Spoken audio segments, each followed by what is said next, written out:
जादुई फूल। आइए इसकी एक कहानी सुनते हैं। एक महारानी रहती थी जिसके पति मर चुके थे। कुछ दिन के बाद उसकी एक बेटी हुई। महारानी वो देख के बहुत खुश हुई। कह रही, महाराज के जाने के बाद ये मेरी इकलौती खुशी है। वो प्यार से काजल का टीका लगाती है और झूला बुलाती है।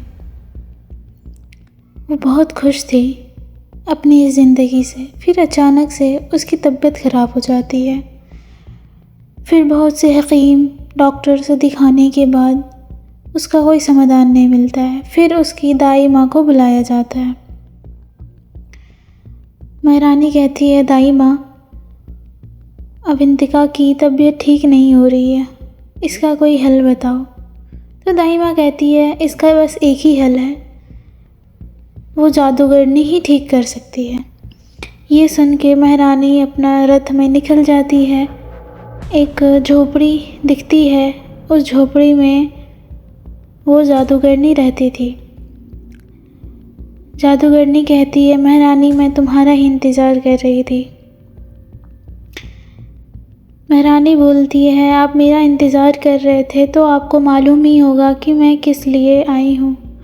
मुझे बता दीजिए कि इसका समाधान क्या है। मेरी बेटी की बहुत ज़्यादा तबीयत ख़राब है।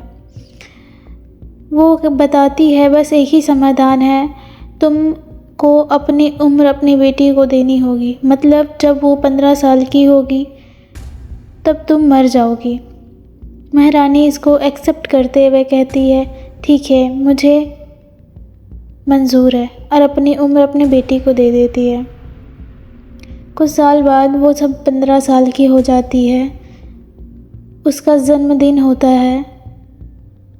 उस दिन महारानी की तबीयत ख़राब हो जाती है और उसकी तबीयत ख़राब ही रहने लग जाती है। फिर महारानी ने दाई माँ से कह के अपनी बेटी को बुलाती है और उससे कहती है, बेटी आओ, मैं तुम्हें एक बात बताना चाहती हूँ। और वो शुरू से लेके आखिरी तक सारा बात बता देती है। और फिर ये सब सुन के उसकी बेटी रो पड़ती है, इमोशनल हो जाती है, बहुत रोने लगती है। ये सुनकर उसकी बेटी सोचती है, मैं भी उस जादूगरनी के पास जाऊंगी और इसका समाधान पाऊंगी। वो फिर से रथ निकाल के वो चली जाती है।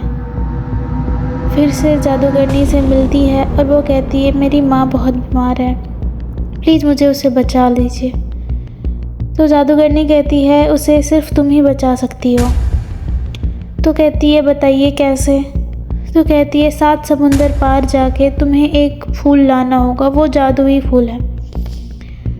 तो वो कहती है, मैं जाऊंगी कैसे 7 समुंदर पार। तो कहती है जादूगरनी, एक चटाई देती है।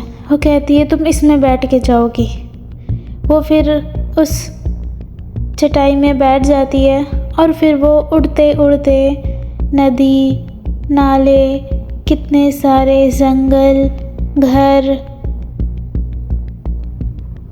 से गुज़रते हुए उसे एक फूल दिखता है। वो कहती है, हाँ मैं पहुंच गई अपनी जगह पे।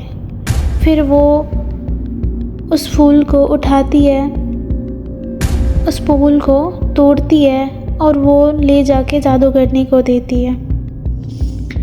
जादूगरनी कहती है, इस फूल को तुम अपनी माँ के तकिए के नीचे रख दो। जब वो फूल लाकर जादूगरनी की दे के बोलती है, इस फूल को रख दो अपने तकिए के नीचे, वो जाके वैसे ही करती है, तकिए के नीचे रख देती है। और फिर उसकी माँ दिन ब दिन सेहतमंद हो जाती है और तबीयत ठीक हो जाती है और दोनों माँ बेटी बहुत खुश रहने लगते हैं। इसी तरह की कहानी सुनने के लिए आप मेरे चैनल को सब्सक्राइब करें, लाइक करें एंड शेयर करें। Thank you.